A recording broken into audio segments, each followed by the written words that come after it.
오늘 하나님의 귀한 말씀 여러분들과 함께 나누고 싶습니다. 여러분, 결국 우리의 마음의 훈련은요, 내가 우리의 마음들을 잘 이렇게 다짐하고 잘 가꾸고 내 마음을 잘 다스려야지 여기에 있는 것이 아니라, 그 다스려진 귀한 마음은 우리의 입술의 고백으로 표현되어진다고 하는 사실입니다. 결국 여기까지 나아가야 되는 거예요. 그냥 상식적으로 생각해 보세요. 죽겠다 죽겠다 하는 사람이 살겠어요? 아니면 산다 산다 이렇게 말하는 사람이 살겠어요? 죽겠다 죽겠다 하는 사람은요, 정말 죽을런지 모릅니다. 산다고 선포하고 말대로 되어지는 귀한 역사는, 여러분, 비단 우리 교회뿐만 아니라 세상 사람들도 하는 이야기예요. 말 함부로 하지 마라, 말 함부로 하지 마라, 말대로 된다야. 그렇게 세상에서도 이야기하는 거죠. 그러는 의미에서 우리는 세상의 진리를 깨달아, 세상의 방법을 깨달아. 그래, 우리가 말 조심해야 돼. 우리가 좋은 말만 하자고, 긍정적인 말만 하고, 우리는 감사하면서 살자고. 이렇게 하면 세상의 인문학적 교훈과 성경의 교훈과 별반 다른 바가 없다는 겁니다. 우리가 긍정을 말하고 우리가 승리를 선포하고 참 좋은 말을 하는 근거는 그냥 좋은 말들을 만들어서 해내는 것이 아니라, 그 말의 근거는 우리의 믿음 가운데 있다고 하는 사실입니다. 여러분들과 함께 이미 나눈 말씀이에요. 될 것 같은 믿음을 주님께서 우리에게 주시는 거예요. 왠지 모르는 자신감이 내 안에 생기는 겁니다. 뿌듯함이 있는 겁니다. 주님께서 해 주실 것만 같은, 주님께서 내게 주시는 평안과 기쁨이 내 안에 있는 겁니다. 그리고 우리는 그것을 가지고 담대하게 선포하는 겁니다. 선포할 때 세 가지 방향입니다. 첫 번째는 하나님을 향하여서 나의 믿음을 고백하는 겁니다. 하나님, 나에게 주신 그 믿음으로 말미암아 나는 그렇게 될 줄 믿습니다. 주님 그렇게 우리에게 허락해 주실 줄 믿습니다. 주님 앞에 고백하고요, 이 선포는 주님뿐만 아니라 내 자신에게도 하는 겁니다. 시편의 예를 들어 여러분들에게 이미 설명한 바 있어요. 시편의 기자는 이렇게 고백합니다. 자신이 낙담되어지고 참 무너져 있을 때, 내 영혼아, 자신의 영혼을 향하여서 자신이 지금 깨우고 있는 거예요. 하나님께서 주신 그 믿음으로 말미암아, 내 영혼아, 내가 어찌하여 낭망하며 내가 어찌하여서 내 속에서 불안해하는가? 너는 하나님을 바라라. 나의 심령에 나를 깨우는 거예요. 여기에 통성기도의 원리가 있어요. 우리가 기도할 때, 주님, 그렇습니다, 주님, 주님, 이렇게 기도하는 것도 맞아요. 기도예요. 이렇게 주님과 깊이 교제하며 기도함 필요해요. 그런데 때로는요, 선포하면서 나의 목소리가 내 귀에 들릴 때까지, 그리고 그 나의 목소리는 지치고 힘들고, 그리고 낙담된 목소리로, 아버지, 아버지 도와주세요, 주님 아시지요? 이렇게 참 두렵고 서글프고 아픈 목소리가 아니라, 주님께서 주시는 그 담대한 믿음으로 말미암아, 주님 선포합니다.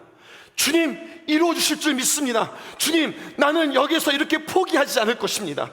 주님, 나는 나아갑니다 라고 나의 자신 있고 확신 있는 목숨으로 내가 주님 앞에 나아가 기도할 때에 그 목소리가 나의 귀에 들림으로 말미암아 나의 영혼이 깨어나는 귀한 역사가 있다고요. 그래서 선포는 주님께도 들릴 뿐만 아니라, 그 선포는 나의 영혼을 깨우는 굉장히 중요한 도구가 되어집니다. 그래서 때로는요, 합심하여 기도하여 큰 소리로, 통성으로, 우리가 큰 소리로 주님 앞에 기도하는 것이 굉장히 중요해요. 여기는요, 나의 자신감도 필요하고요, 때로는 나의 어떤 내려놓음도 필요하고요, 사람들이 어떻게 생각하는, 혹여나 나의 기도를 듣는 건 아니야 라고 하는 어떤 그런 여러 가지 많은 사람들의 시선도 뛰어넘어야 우리는 통성기도로 나아갈 수 있습니다. 확실한 사실은 어느 정도 믿음이 있어야 통성기도도 가능하다는 사실이에요. 감사한 것은, 이제 여러분들과 함께 상반기를 지나고 하반기를 지나면서 우리 사역자들과 함께 오늘도 함께 이야기하고 함께 우리 스스로 평가를 할 텐데, 성도들의 기도가 늘었다, 성도들의 기도 소리가 더 커졌다, 그리고 더 성도들이 더 깊이 기도한다, 이런 것들을 우리가 함께 점검할 수 있고, 또 그것들을 같이 기뻐할 수 있어서 얼마나 감사한지 모릅니다. 그래요, 맞아요. 기도는 할수록 느는 거예요. 기도의 근력은 키워서 늘리는 겁니다. 그렇게 여러분, 기도는, 선포는 하나님을 향하여, 또 누구를 향하여? 내 심령을 향하여서 선포하는 겁니다. 또 한 가지가 있어요. 우리의 선포와 우리의 기도는 누구 들으라고 하느냐? 악한 마귀 사단을 향하여서 우리는 기도하는 거예요. 이 원리를 잘 들으시기 바랍니다. 사탄은 우리에게 와서 우리에게 불안감을 주고 두려움을 주고 계속해서 우리를 정죄하고 자격이 없다 이야기하고 너는 하나님 앞에 설 수 없는 부끄러운 자라고 계속해서 우리의 치부들을 드러내는데, 근데 사탄이 하는 말은 거짓말이 아니라, 근데 사탄이 하는 말은 맞는 말이라는 사실에 우리는 더 많이 주눅들게 되어진다는 사실이죠. 그러나 우리는 그런 소리들이 들릴 때마다 더욱더 하나님의 사랑과 하나님의 은혜와 십자가의 보혈을 우리는 의지하면서, 맞다! 나는 그렇게 연약하고 나는 죄인일지라도 나를 용서하신 하나님의 그 귀한 은혜로 말미암아 나는 머뭇거릴 수 없다. 나는 여기에서 이렇게 머무를 수 없다. 내가 이렇게 한숨 쉴 수 없다. 내가 예수의 이름으로 명하노니, 예수님의 이름에 능력이 있으면 여러분 믿으세요? 예수의 이름으로 명하노니 두려움아 떠나갈지어다. 나의 마음 가운데 여러 가지로 복잡하게 하고 심란하게 하는 너의 악한 마귀 세력을 나는 안다. 선포하노니 예수의 이름으로 떠나갈지어다. 선포하며 기도할 때에 여러분, 주님을 향하여서 나의 믿음을 고백하고 나의 심령을 향하여서 나의 믿음을 깨우고, 그리고 사탄을 향하여서 여러분들 선포하며 나아갈 때에 우리에게 이 삼박자가, 이 세 방향이 우리를 살리는 놀라운 역사인 줄 믿으시기 바라요. 이게 승리의 비결입니다. 우리 5일을 달려왔어요. 주일날 여러분들과 함께 OT를 하고 5날을 걸어왔습니다. 그리고 그 5날을 긴 문장으로 플래카드에 걸었는데요, 우리 첫째 날부터 우리가 한번 제목들을 살펴보시자고요. 이렇게 여러분들과 함께 나왔습니다. 첫째 날이죠. 믿음을, 말씀을 들음으로 강하고 담대하게 되고, 우리가 강하고 담대하게 되어지는 것은 내 스스로 마음을 딱 잡는 것이 아니라 하나님의 약속의 말씀을 들을 때에 비로소 우리의 마음이 강하고 담대하게 되어지는 겁니다. 둘째 날 여러분들과 그렇게 이야기했어요. 그래서 그 믿음을 가지고 우리는 어떻게 하느냐, 그 담대함을 가지고 우리는 선포하며 불가능을 뛰어넘습니다. 될 것만 같은 하나님의 귀한 약속의 말씀을 내가 의지하며 선포하며 불가능을 뛰어넘어요. 그리고요, 세 번째, 하나님이 행하시는 방법으로 승리의 감격을 누립니다. 하나님이 행하시는 방법은 우리의 생각과 달라요. 여기에 내 자아와 나의 방법을 십자가에 못 박는 십자가의 그 길과 십자가의 방법이 여기서 사용되어지는 겁니다. 하나님이 행하시는 방법은 내 생각할 땐 답답해 보이는 거죠. 이래서는 안 될 것 같은데 라고 하는 나의 판단과 나의 생각이 앞서는 거예요. 하지만 그것 내려놓고 하나님의 말씀으로 나는 순종합니다 라고 하는 하나님의 행하시는 방법으로 우리의 승리의 감격을 누리는 겁니다. 그리고 네 번째 날, 하나님의 선물, 하나님께서 이기게 하시는데 때로는 그 하나님의 방법을 잊어버리고 내가 앞설 때가 있단 말이에요. 그렇게 해서 우리는 실패를 삼지만, 실패해서 망가지고 무너지고 없어지는 것이 아니라 실패도 우리에게는 교훈입니다. 실패도 우리에게는 승리입니다. 왜? 우리에게는 또다시라고 하는 변함없으신 하나님의 귀한 은혜가 있으니까. 쓰러졌으니 그래 나는 안 될 인간이구나, 이게 아니라 쓰러졌으니 나는 안 될 인간이 아니라 나는 주님의 도우심이 필요한 사람이구나, 이 고백을 하는 거예요. 그리고 주님 앞에 나아가는 거죠. 이게 다른 거예요. 사탄은 우리에게 정죄할지라도 그 정죄에 우리가 무너지는 것이 아니라, 그래 나는 이런 사람이야, 나는 이렇게 연약한 사람이야, 그래서 반전의 고백이 필요한 거야. 그래서 나는 예수님이 필요해. 너 같은 사람을 주님께서 좋아하실 것 같아? 너 같은 게 자격이 있는 것 같아? 받아치세요. 맞아, 난 자격이 없어, 난 실력도 없고 능력도 없어. 그래서 나는 예수님이 필요해. 그래서 나같이 연약한 자를 도우시려 주님께서 오셨어. 이 고백으로 우리가 주님 앞에 나아가는 겁니다. 여호수아가 그런 거잖아요. 자격이 없는 사람, 모세보다도 못했던 사람, 갈렙보다도 못했던 사람, 그래서 그는 새벽을 깨울 수밖에 없었던 사람. 그래, 나는 주님이 필요한 사람이야. 그 실패는 우리에게 또다시 또 다른 교훈이 되어지는 겁니다. 그리고 오늘 마지막입니다. 우리는 어떻게 승리할 것인가? 주님께서 우리에게 주시는 그 기회를 놓치지 않고 붙잡아 부흥을 맞이할 것입니다. 부흥이란 영어로 리바이벌이에요. 부흥이란 많아지는 게 부흥이 아닙니다. 커지는 게 부흥이 아닙니다. 부흥을 정의하십시오. 리바이벌. 다시 말해서 부흥은 부활입니다. 살아나는 겁니다. 여러분, 살아나서 어디로 가야 될까요?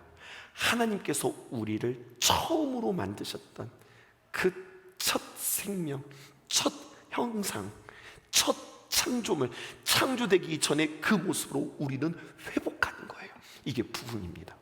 부흥이란 살아납니다. 부흥이란 우리가 처음으로 회복하는 것이다. 이렇게 우리는 다시 한번 살아나게 되어지는 겁니다. 어떻게 살아날 수 있을까요? 첫 번째, 아이성의 회복은요, 반복되어지는 메시지로 우리에게 주고 있습니다.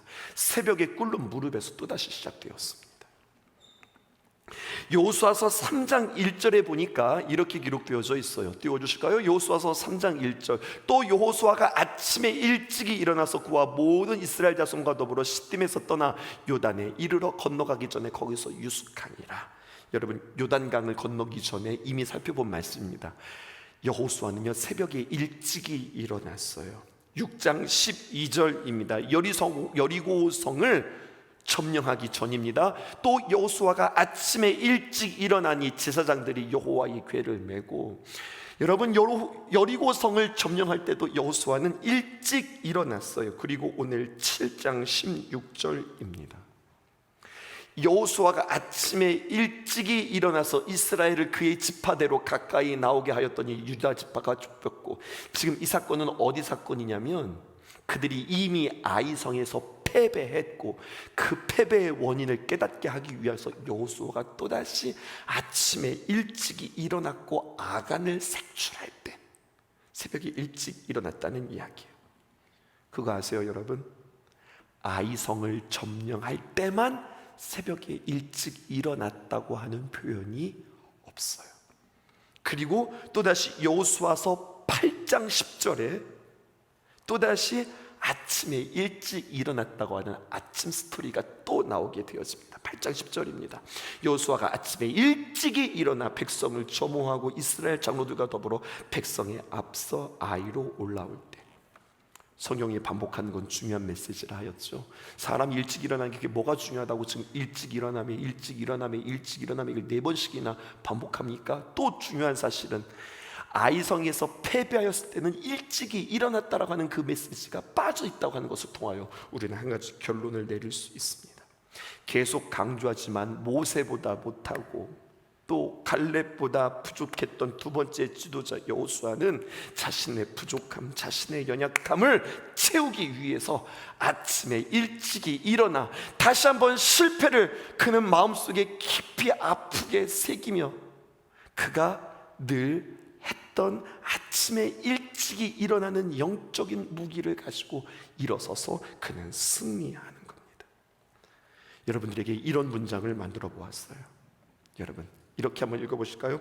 새벽에 무릎 꿇는 성도는 시험 앞에 무릎 꿇지 않습니다. 우리 함께 읽어보십시다. 시작. 새벽에 무릎 꿇는 성도는 시험 앞에 무릎 꿇지 않습니다. 오늘 그러므로 이 시간 여러분들에게 한 가지 도전합니다. 여러분들에게 특별히 주신 스피리추얼 기프트, 하나님께서 여러분들에게 주신 영적인 은사, 이거를 오늘 확실히 내가 잡으셔야 해요. 사람마다 달라요. 은사라고 하면 나에게 주신 성령의 은사, 방언의 은사, 통변의 은사, 예언의 은사, 병고침의 은사, 어떤 향기를 맡는 은사, 환상을 보는 은사, 이런 것들을 이야기하죠. 오늘은 조금 다른 방향으로 여러분들에게 이야기하고 싶어요. 하나님께서 이렇게 신비한 은사도 우리에게 주셨지만, 아니, 이미 우리에게 하나님께서 주신 그 사람만의 특별한 영적 승리의 무기를 주셨어요. 그 무기로 그 사람은 다 탁월하게, 영적인 눈으로 볼 때 탁월하게 싸울 수 있어요. 좀 더 구체적으로 이야기를 들어볼까요? 어떤 사람은 유독 찬양이 그렇게 은혜가 되는 사람이 있어요. 찬양이 그렇게 그의 마음을 위로하고 찬양에 힘이 생기고 찬양에 그렇게 그로하여금 활력을 줄 줄 있어요. 그래서 그 사람 참 찬양을 좋아해요. 여러분, 그럼 저는 이렇게 이야기하고 싶은 거예요. 하나님께서 당신이 이 땅에 살아가는 가운데 승리할 수 있는 비결은 당신에게 찬양이라고 하는 스피리추얼 기프트를 주신 겁니다. 영적인 은사, 영적인 무기, 영적인 선물을 주셨습니다. 그러므로 그것을 발견하고 개발하십시오. 발견하고 개발하십시오. 시련을 만날 때마다, 어려움을 만날 때마다, 내가 참 주눅들고 내 마음이 무너질 때마다 나는 찬양을 통하여서 나는 일어설 것입니다. 찬양에 최적화된 주의 용사가 되어질 수 있기를 바라요. 어떤 이는 주님 앞에서 기도로 특별히 은혜를 받는 사람들이 있어요. 기도로 주시는 하나님의 은사, 기도를 통하여서 회복시키시고 기도를 통하여서 하나님께서 붙잡으시는 하나님의 하나하나의 놀라운 은혜들이 있어요. 그럼 그 사람은 하나님께서 주신 스피리추얼 기프트는 프레이어예요. 기도란 말이에요. 각 사람에게 이게 맞다 저게 맞다 이렇게 이야기할 수 없어요. 그 사람의 기술과 그 사람의 성품과 그 사람에게 맞도록 하나님께서 주신 은사들이 있어요. 어떤 사람은 하나님의 귀한 말씀을 종일 묵상하며 하나님의 말씀을 읽고 하나님의 말씀을 연구하고 하나님의 귀한 말씀들을 듣고 이것들을 하나하나 정리해가며 더 나아가 이것을 내 안에 차곡차곡 쌓았을 뿐만 아니라 이것을 그 누군가에게 이렇게 전함을 통하여서 그 사람이 살아요. 이건 해본 사람만 아는 건데요, 전도는 그 누군가를 살리는 것이 아니라 전도는 나를 살리는 거예요. 전도 해본 사람만이 알아요. 영혼을 품는 것은 영혼을 품으로 말미암아 그를 세우는 것이 아니라 그 영혼에게 찾아가서 신방하고 챙기고 그리고 그 영혼이 살아나는 모습을 통하여서 내가 살아가는 거예요. 그래서 전도를 통해서 왜 이렇게 열심히 전도하세요? 진짜 전도하시는 분들은 그렇게 이야기해요. 전도를 통하여서 내가 살아요. 참 나의 신앙이 나태해지고 게을러지고 주님과의 관계가 이렇게 소원해지면 나는 전도지 들고 세상에 나가 사람들에게 전도합니다. 사람들을 만나서 섬깁니다. 그럴 땐 내가 살아요. 찬양의 예를, 또 기도의 예를, 또 말씀의 예를, 또 여러분들에게 전도의 예를 들었으나 이것 말고도 다양함으로 하나님께서 여러분들에게 주신 은사, 승리의 비결, 승리의 무기들을 여러분들에게 주셨단 말이에요. 그리고 여러분, 이것은요 마치 게임에 아이템이 붙듯이 말입니다. 점점 레벨업이 되듯이 이 무기는 나에게 점점 더 강화되어지고 최적화되어지고 정말로 악한 마귀 사단이 건드릴 수 없는 하나님의 그리스도의 군사가 되어진다는 사실이에요. 그래서 기도하세요. 하나님, 알게 해주세요. 하나님, 내가 은혜의 통로를 알게 해주세요. 붙잡게 해주세요. 이것을 통하여서 주님 앞에 귀하게 쓰임받게 해주세요. 기도하시고 그것 붙잡고 그것들을 개발해 갈 수 있는 저와 여러분 되기를 주님의 이름으로 축복합니다. 이런 관점에서 볼 때 여호수아에게 있어서 그를 깨우는 장치는 새벽이었어요. 새벽 기도였어요. 새벽에 일찍이 일어나 주님과 함께 교제함으로 그는 새벽에 무릎 꿇음으로 말미암아 시련 앞에서 무릎 꿇지 않는 자가 되었다고 하는 사실이죠. 한 가지만 더 이야기하고 마무리하려고 그래요. 그것은 바로 무엇이냐면 아이성의 회복은 새벽에 무릎 꿇는 무릎에서 시작되었습니다라고 하는 것은 여호수아에게만 해석되었고 여러분들에게 있어서 여러분들의 회복은 무엇입니까? 라고 하는 것에 답을 낼 수 있기를 바라요. 두 번째는 이것입니다. 회복은 이렇게 주님 앞에 나의 무기를 붙잡고 일어서는 것은 기회가 있다는 겁니다. 기회를 붙잡고 회개하는 입술에서 시작되어질 수 있기를 원해요. 7장 16절에서 18절에 있는 말씀인데 아마 준비되어지지 않았을 텐데 앞으로 넘어가셔서 한번 그 16절부터 시작해서 18절까지 함께 읽고 마무리하겠습니다. 함께 읽어보실게요. 7장 16절입니다. 16절 제가, 17절 여러분들이, 18절은 함께. 16절, 이에 여호수아가 아침에 일찍 일어나서 이스라엘을 그의 지파대로 가까이 나오게 하였더니 유다 지파가 뽑혔고, 17절, 유다 족속을 가까이 나오게 하였더니 세라 족속이 뽑혔고 세라 족속의 각 남자를 가까이 나오게 하였더니 삽디가 뽑혔고. 그 다음입니다. 18절 함께 읽읍시다. 삽디의 가족과 각 남자를 가까이 나오게 하였더니 유다의 지파 세라의 증손이요 삽디의 손자요 갈미의 아들인 아간이 뽑혔더라. 이렇게 나와 있어요. 여호수아가 12지파 가운데 유다 지파를 불렀습니다. 그리고 점점점 축소에 들어가는 것이 오늘 성경에 기록되어져 있어요. 유다 지파에서 세라 족속, 세라 족속에서 삽디 가족, 삽디의 가족에서 갈미의 아들 아간이 뽑히는, 왜 이렇게 이 일련의 과정들을 이렇게 치러가는 걸까요? 여러분이 한번 생각해 보셨어요? 이것은 질문해 보아야 할 문제. 여호수아가 아간 나와, 너 하나님 앞에 할 말이 있을 텐데, 너 백성들 앞에 할 말이 있을 텐데 나와, 이렇게 이야기할 수 있을 텐데 왜 사람 간장을 졸이게 축소해서 이렇게 뽑아가는 걸까요? 이게 성경의 패턴이라는 거 여러분 아세요? 요나가 뽑힐 때도 그렇게 뽑혀진 거 여러분 기억나세요? 가룟 유다가 뽑힐 때 여러분 그렇게 주님께서 그에게 말씀하셨어요. 가룟 유다 너잖아, 이렇게 말씀하지 않고 나와 함께 음식에 손을 대는 자가 나를 살리라, 그렇게 말씀하셨단 말이에요.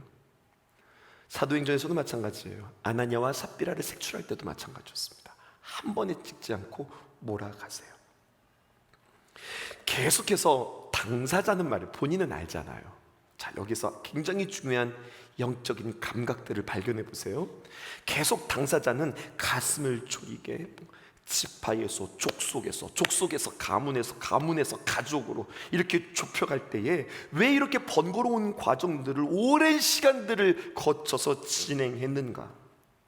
여호수아 7장의 아간의 범죄와 저는 한 가지를 여러분들과 비교하고 싶은데, 그것은 사도행전 5장에 나왔던, 여러분들과 이미 전에 함께 살펴보았던 아나니아와 삽비라의 이야기를 통하여서 여러분 매우 나도 이것은 밀접하고 각 사건을 해석하는데 한 가지의 사건이 그 다음의 사건을 도움을 주고 있다는 이야기. 조금 더 배울게요. 어떤 도움을 주고 있느냐? 일단 사용된 단어가 아주 긴밀해요. 이것을 발견하게 되었어요. 사도행전 5장 2절에 있는 말씀입니다. 이렇게 기록되어 있습니다.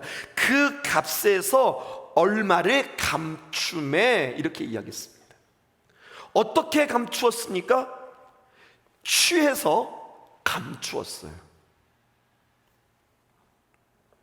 여호수아서 7장 1절에 보니까 이렇게 기록되어져 있습니다. 아간이 온전히 바친 물건이었는데 가졌습니다. 근데 이 가졌다라고 하는 말이 똑같아요. 무슨 말이냐면 어떻게 가졌는가? 취해서, 챙겨서 이것을 내 걸로 따로 가졌어요. 전체를 다 숨긴 것이 아니라 전체 가운데서 일부를 취하여 숨겼다는 이야기예요. 여러분, 대칭구조라고 이야기했습니다. 서로의 이야기가 보완한다고 그랬어요. 다시 아나니아와 삽비라의 이야기를 보십시다.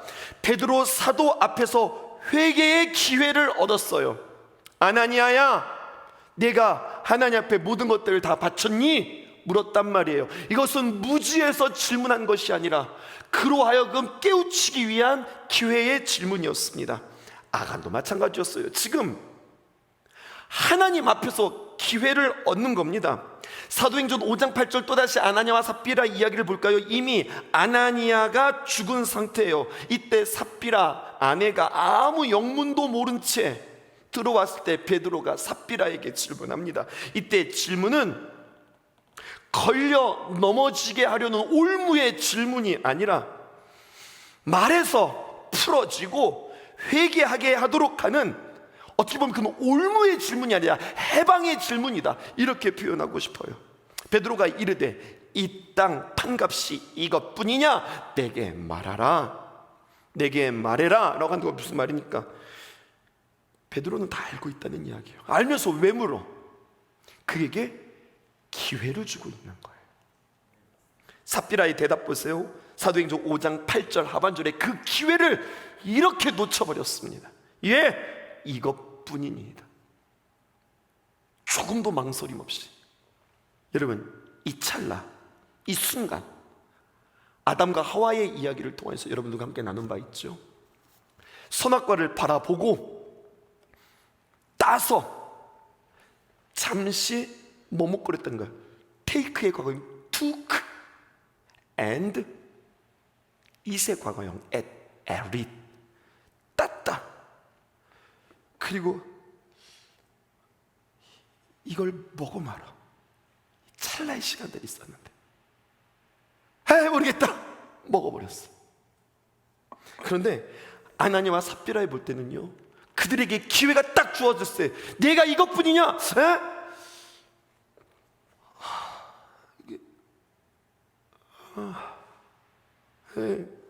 이것뿐입니다 라고만 했어도 좀 더 그에게는 기회가 있을 텐데, 이 심령이 얼마나 강팍하고 얼마나 악한 마귀 사단에게 사로잡혔는지.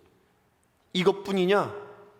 예, 이렇게만 대답하지 않고 이중으로 대답합니다. 이것뿐이냐? 예, 이것뿐입니다. 조금도 망설임 없이 즉시로. 죄의 찌름에 생각하지 않고 죄의 찌름에 반응했다고요. 반사했다고요. 여러분, 이게 영적인 실력입니다. 죄가 우리 안에 탁 들어올 때 어떻게 하지? 어떻게 하지? 이러다가 하나님의 말씀이 생각나고, 그래, 내가 하나님의 자녀인데, 내가 하나님 앞에 귀하게 이렇게 은혜 받은 사람인데, 이건 아니야, 이건 아니지. 이래야 그래도 좀 살아있는 사람인데, 딱 찔릴 때 오케이, 딱 찔렀을 때 탁 반응하는 그러한 영적인 실력이 그대로 지금 반영되어지고 있는 겁니다. 자, 이제 여호수아로 넘어가 볼까요? 이제 우리가 아간이 되어 보십시다. 죄인을 색출하는데 처음에는 설마 생각했을 거예요. 이렇게 많은 사람들 중에서 설마 나야? 이렇게 생각했을 것이라고요. 방심하고 있어요. 점점 좁혀옵니다. 가슴이 두근거리고 얼굴이 빨개졌을런지도 모르겠습니다. 혹시나 역시가 되었습니다. 속으로는 가슴 터질 것 같은데 아닌 척하면서, 태어난 척하면서 옆사람과 어쩌면 잡담을 했을런지도 모르겠습니다. 잡담을 하고 있을런지도 모르겠습니다. 왜 이렇게 더운 거야? 근데 누구 때문에 지금 이러는 거야? 자기가 지금 아닌 척하면서 말이죠. 계속 자신의 마음속에서는 자신이 찔리고 있는데 연기하고 있는 거예요. 문제는요, 이 정도 되었으면 아간이 스스로 알아서 나와야 되는데 천연덕스럽게 그냥 가만히 있는 거예요. 설마, 혹시? 아니지, 아니야, 나 때문이 아니야, 이렇게 생각하는 거예요. 그리고 그는 허황된 기대를 했을런지도 모르겠어요. 누군가 걸려라, 빨리 걸려라, 빨리 나와라. 여러분, 여기에서 또 하나의 흉악한 모습을 보게 되어지는 겁니다. 누군가 대신 걸려라, 누군가 대신 걸려라. 그리고 그렇게 될 것이라고 하는 믿음, 거짓된 믿음. 허황된 생각은 뭘로 간 거예요? 허황된 믿음으로 간 겁니다. 이 상황에 나 같으면 내가 신할의 외투에 눈이 멀었습니다. 나 때문입니다. 외투뿐만 아니라 사실은요, 은과 금도 숨겼고요, 그것은 다 내 장막 아래 있습니다 라고 이야기를 했더라면, 그러면 나중에 보면은요, 나중에 36명까지 무고한 사람이 희생되어지는 이야기들도 있고, 이 일이 정말로 일파만파 퍼지는 일들이 나타났거든요. 계속 줄여갈 때 여호수아, 사실 제가 할 말이 있습니다, 이렇게 되어져야 되는 거예요. 요나가 풍랑을 만나고 막 이리저리 헤매이고 있을 때 누구 때문이냐, 누구의 죄 때문이냐, 각 신에게 기도하고 이 문제의 원인을 밝혀라 할 때 선장에게 있잖아요, 제가 할 말이 있습니다 라고 나와야 되는 것이 요나인데, 계속해서 설마 하면서 정말로 자신에게 주어진 기회를 놓친다니까요. 우리 이야기해 볼까요? 여러분, 오늘 이렇게 적용합니다. 하나님께서 우리에게 기회를 주실 때에 설마 이런 것 때문에 그러겠어? 아니요, 그것 때문에 그런 겁니다. 그것 때문에 그렇습니다. 정말 아무것도 아니라고 생각하는 그것이 나에게 치명적일 수 있으니, 여러분, 주님 앞에서 작은 것도, 예민한 것은 다른 표현인 것 같아요.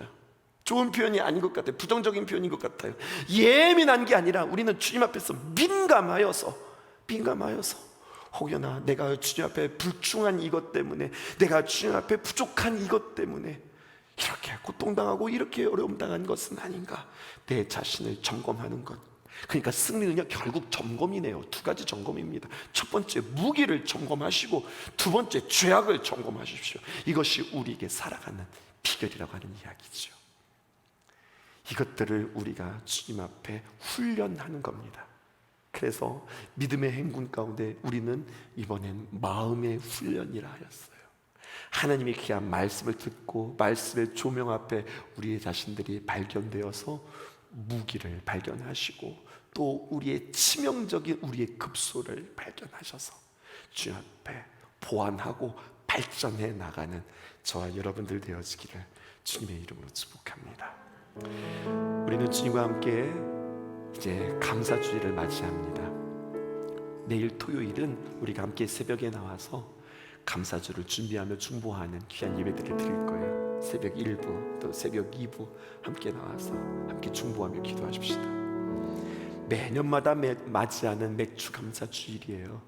그런데 내 생애 최고의 예배 되어질 수 있기를 바라요. 감사는 아무나 할 수 있는 게 아닙니다. 감사는 은혜를 아는 자가 감사할 수 있어요.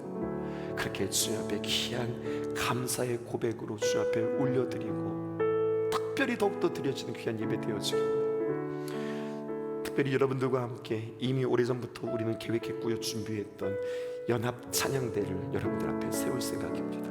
오늘도 아마 연습이 끝나고, 오늘 예배가 끝나고, 그리고 아래층에서 문화예배실에서 연습되어질 거예요. 제가 주일날 말씀드렸죠. 여러분, 연합 찬양대는 그냥 감사절이 되어서 우리가 함께 모여서 많은 사람들이 함께 모여서 찬양하는 어떤 규모를 자랑하는 찬양대가 아니에요. 하나님이 주신 마음이 있어요. 선포하고 싶었어요. 선포하되 연합하면서 선포하고 싶었어요. 1부 2부, 3부 찬양대 대원들은 다 나와서 하나님 앞에 예배하십시오. 설마 우리가 새벽 1부도 나오고 2부도 나오고 3부도 나와서 다 똑같이 찬양을 해야 되는 거야? 예? 맞아요. 이런 찬양이 어디, 웃으시면 그렇게 이야기했다는 얘기인 거예요? 얼마나 무식해요. 근데 얼마나 간절해요. 얼마나 진지해요. 얼마나 헌신된 모습이에요. 이렇게 찬양하는 찬양대가 우리나라에 있을까요? 아니, 없는 게 우리에게도 있습니다. 이걸 자랑하는 게 아니라, 그렇게 우리가 정성을 들이고, 그렇게 우리가 열심을 내요, 그렇게 우리가 온 마음으로 주님 앞에 찬양하면, 그냥 똑같으면 똑같을 뿐이지만 우리가 할 수 있는 모든 것들을 다 합심하여 주님 앞에 올려드리면 우리 하나님 기뻐하지 않으실까요? 여러분, 여기에 복받는 비결이 있는 거예요. 여기에 주도하고 이끌어가는 하나님의 주복이 있는 겁니다. 그 헌신으로 여러분들을 축복해요. 여기서도 마찬가지예요. 그래, 목사님 말씀하셨으니까 순종하자, 이렇게 하지 마세요. 이렇게 하지 않았으면 좋겠어요. 이렇게 순종하기보다 주님의 귀한 마음에, 부어주시는 마음에 내가 주님 앞에 순종하며 나가겠습니다. 진짜 내 생애의 최고의 예배. 1부 찬양할 때 더, 어쩌면 1부 때문에요, 앞에 나오는 사람들이 예배 드리는 사람보다 더 많을 수도 있어. 그래도 좋아요. 2부 때도 3부 때도 나는 내가 주일날 예배를 오전에 3번 드린 건 진짜 머리 털라고 처음이다. 그런 여러분들에게 특별한 은혜가 있을 줄 믿습니다. 예배 때마다, 말씀을 만날 때마다 우리에게 부어주시는 하나님의 은혜의 주인공 되시고, 우리는 그렇게 살아나 주님 앞에 하반전, 우리가 하반기를 뛰어갈 수 있기를 원하고요. 특별히 우리 다음 세대를 위하여서 이미 지금 각 부서마다 막 살아나고 변화되어지고 일어나는 영혼들을 보게 되어서 얼마나 감사한지 모르는데, 그 풍성한 부흥이, 그 살아남이 우리 가운데 있기를 주님의 이름으로 축복합니다.